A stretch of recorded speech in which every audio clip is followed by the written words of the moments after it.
আপনারা আজকে যে 2020 ম্যাচটা দেখলেন, এই যে নাইম শেখ নাকি প্রতিদিন 7,000 টাকা দিয়ে মাঠ ভাড়া করে প্রতিদিন প্র্যাকটিস করে।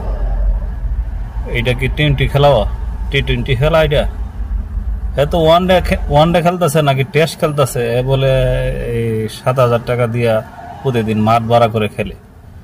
ঠিক আছে, এই যে লাস্টে যে 15, 16, 17 ওভার 18 ওভার সংযুক্ত মিরাজ আর নাইম শেখ, এরা দুজন কি খেলাটা না দেখাইলো?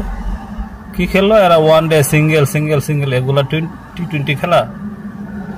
যদি শামীম হোসেন 2টা ছক্কা না দিত তে খেলাটা কি 154 রানে যাইতো না। এই যে লিটন কুমার দাস, এই যে দাসের কথা কি বলবো, প্রত্যেকটা ম্যাচে 0, 4-5 রান, 10 রান, এর বেশি যাইতে পারে না।